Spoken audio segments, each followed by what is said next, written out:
سلام علیکم و رحمت الله و برکاته. علیکم السلام و رحمت الله و برکاته. برادر سهراب عادلیان، پیش از سوالم دادن میخواستم یک چی رو بگم. قریب یک ساعت شده همین استودیا اجرا دارم. همین برادر رو چهار پنج سوالی میتین، اگر که همین کسی که میدره سوال میتین یک سوال دو سوال تین خوب درست است. منم یک آدم اگر سوال میتونم با سوال میتونم گفت نه کن تو براو گفتم به دلم نمیشد. الله تعالی مد که و اما سائل فلا تنهر، سوال دهنده را جنگ کرده نده. ما مثلا دین یک آدم نوشته است که من دین سوال دویمم شما غضبتون آورد. اگر سوال گاه مثلا شما سوال دیگر کسی پرسیدید بعد من در وقت جواب غضب کردم برای اینکه حرمات شریعت پایمال شده است، مثلا این معنای اون رو دارد که من از شما خفه هستم یا من شما جنگ دارم. نه، شریعت باید به مردم بیان کرده شود.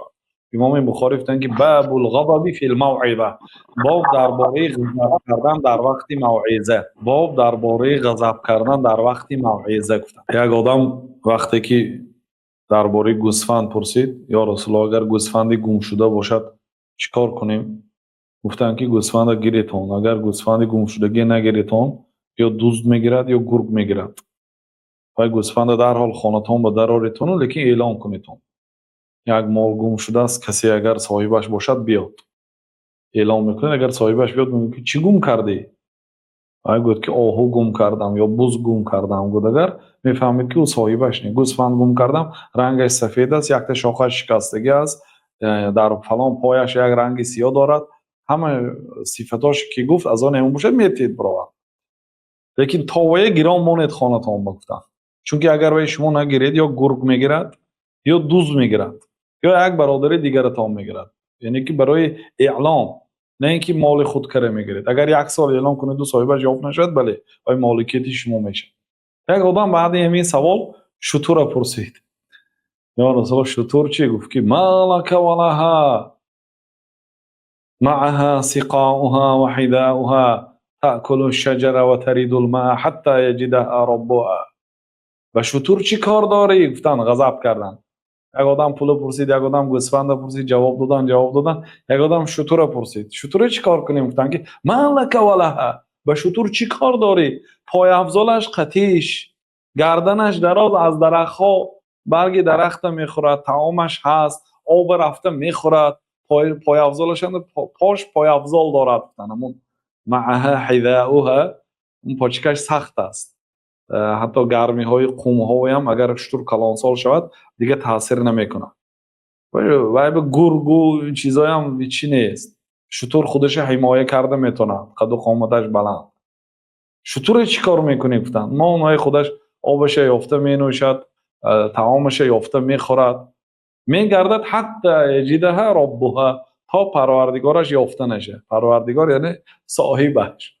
این در لغت عرب رب به معنای صاحب، خواجه، صاحب ملک کم میبیاد. خلاصه همینجا غضب کردن. بعد امام بخاری گفتن که باب الغضب فی الموعظه، باب درباره غضب کردن وقتی موعظه. این چنین در جمعه های پیامبر صلی الله علیه و سلم وقتی که به بالای منبر میبرامدن، بله جمعه از منبری درسی فرق دارد. وقتی به بالای منبر میبرامدن راست ایستاده برآمد میکردن، اما درس ها و حدیث های بهترش نشسته درس دادن است، راست ایستاده نه. خاصتا من مجلس امام مالک رحمت الله علیه هیچگاه خسته حدیث نمیگفتن. کسی اگر خسته حدیث گفت و به در زدن امر میکردن.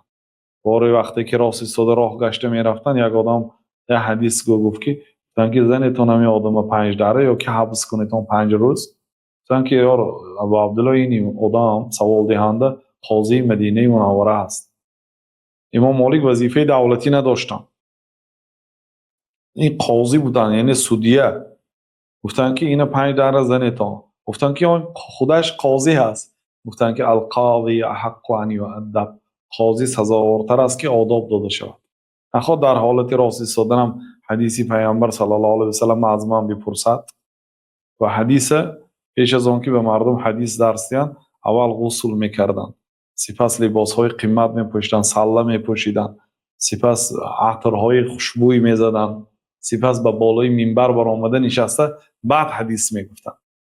اما فتوا باشد دادم میگرفتن، در کدام حالتی که نباشن فتوای دادم میگرفتن، یکی حدیث نه میگفتن که اوبجلو بذلک حدیث رسول الله صلی الله علیه و سلم، من با این کارم حدیثی پیامبر صلی الله علیه و سلم را بزرگ داشت میکنم، بزرگ میشمارم.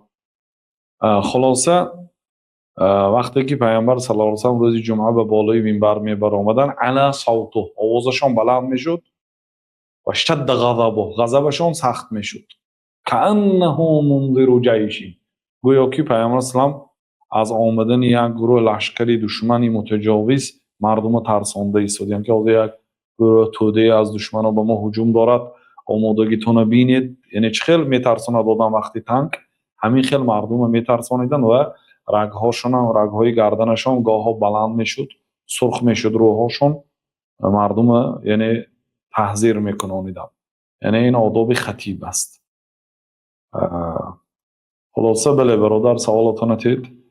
اکنون بعضی برادرها واقعا سوال میتید، ما برآورده نمیتونیم از برنامه، لیکن بله کوشش کنیدم یک سوال دو سوال تیتانو برایتان تا اینکه دیگر برادرها هم سوالاشون نتیان.